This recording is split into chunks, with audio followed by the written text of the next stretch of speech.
Hey everyone, welcome back to Crypto Cash. Thanks again for joining me here. Hope you're having a fantastic day. Happy Thanksgiving to you. Hope you're able to spend some time with your family, but thank you so much for spending time with me and taking the time to watch and learn. That's fantastic. Thanks again so much also to all the support I've received over the last few years with the channel and some just amazing feedback. I greatly appreciate you guys.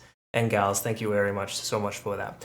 Quick little heads up, we do have a partnership with Bitunix, phenomenal exchange. Between now and the 30th, this week alone, you get a nice little $20 bonus for using my link to register and to essentially trade with futures. So awesome exchange, no VPN, no KYC required.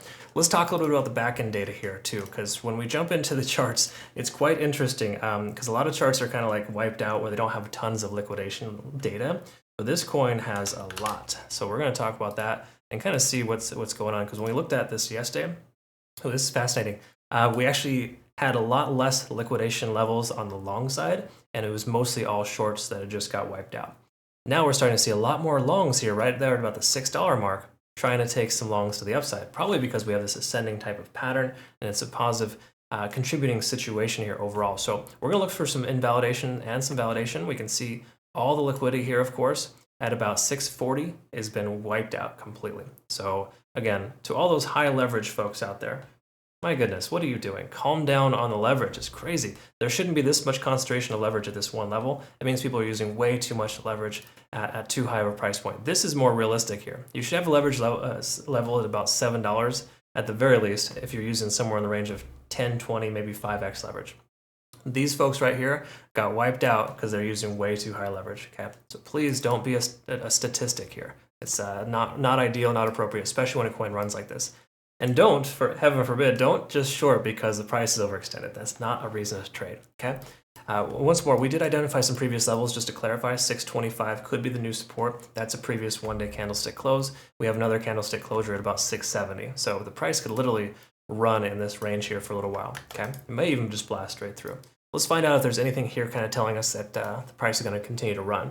First of all, we do have some significant fair value here at roughly 530, upwards of about 606, okay? So that range there, while it may not be completely filled, a lot of times the price dips into that level and turns itself around. We could very well see that occur. Now we'll look at some smaller time Fibonacci retracement levels and kind of see what the pullback might look like. But generally speaking, we do have a pullback from this coin. It should average itself out somewhere in the 0.5 range here at about 640, 660 range. Sorry, I misspoke. 540, 560 range, where the price action should essentially bounce off that level because that's the most recent high. That's a general concept of how things should work. Is it a guarantee? Is this an exact science? Nope, heaven forbid it is not. So what we want to look at too is the fact that we do have a MACD divergence, convergence, super strong here today. Very, very strong. We also have RSI peaking up over 70. Typically when the price comes up over 70, can use it as a support and continue higher. With that 625 mark being a potential resistance turn support level, we might see the price continue to run. Money flow index is extremely high. Let's look at the 4-hour though and see if we can confirm that as well. We can also see extremely high volume. So just bear in mind again, shorting into high volume can be very treacherous. Okay, now all complete disclosure, I shorted at 625, but I waited to get to that level before I took the trade, and it seemed appropriate at the time. At this point here, here's the reason why I feel like the price could pull back. Okay, let's just talk about some contributing factors for the downside. We do see a 9 here on TD sequential telling us we're about 36 hours in continuation in the same direction. It's less common for the price to continue higher after that. We are now 8 hours in overtime, so we've got 8 hours extra on top of that 36, putting us basically at 44 hours of continuation to the upside here. Okay, so that's quite a lot. Now, this coin has notoriously, as we kind of reviewed earlier, it usually hits 8s or 9s and turns itself around or consolidates. Okay. In this case here, we're at a 9 plus 2. I think there's a probability the price action could pull back. Let's take a look at the levels where the price could pull back to if it were to. Just kind of give you perspective there. Let's pull this out a little bit further. And you can kind of see that's 0.382, 0.5, and 0.618.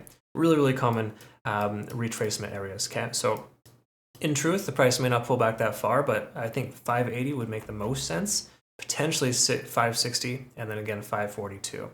The reason why I think 580 is likely is because there's a fair value gap here. A lot of times they're partially filled the first time, and then of course the price action could continue higher. Secondary to that, at this exact 0.5 level, 562, tells us right there that we have the most recent high. That's going to work as a support. So I'm speculating we got a nice bouncing spot here between 560 and 580 if the price pulls back that far. So hypothetically, the price goes down to that level, might consider closing the short and opening a long at that point.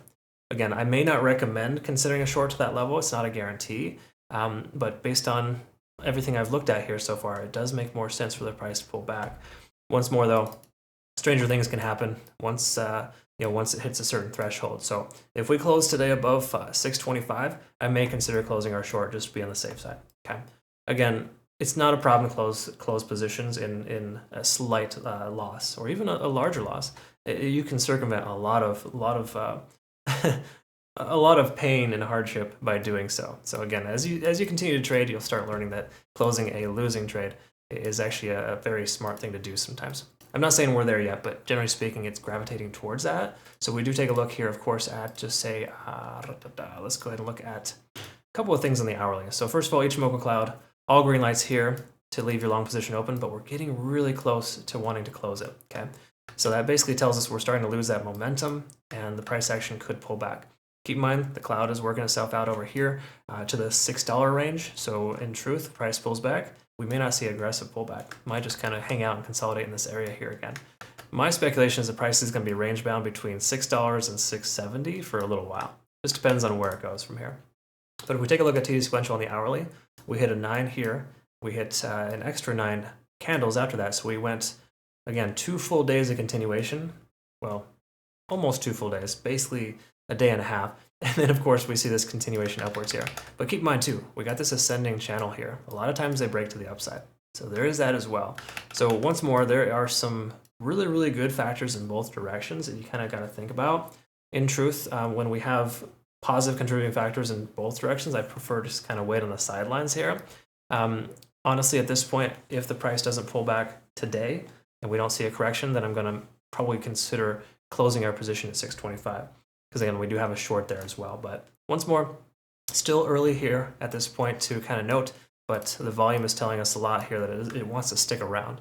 And that's concerning me for a potential short. So just be cautious and careful again with your short positions. We got very low leverage, very low position sizing on that trade. So I'm not overly concerned with it, but again, you want to kind of respect the trade until it comes to whichever direction you want to go. So ultimately, that's where we're at. What are your thoughts here? I'm curious what you were thinking. Are you considering a long or a short position with this coin? Are you in a long position? Either way you look at it, greatly appreciate the like, follow, and subscribe if you haven't already. Enable notifications because I do provide updates with this coin. We're going to keep this on our daily regimen for a while here until obviously the questions stop coming through, but I get tons and tons of requests for this coin. Thanks again for watching. I hope you learned something again. CryptoCash.tech is a site link down below if you want to become a better trader. We did take some nice profits yesterday on our group here. What Chainlink got 31% and ARB short at 32%.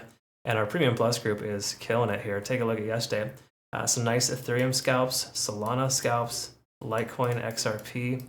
Taking some nice profit there. So again, congrats to our community members for an awesome trade scenario there. Thanks again for watching. Hope you have a great rest of your day. We'll see you on the next one. Take care.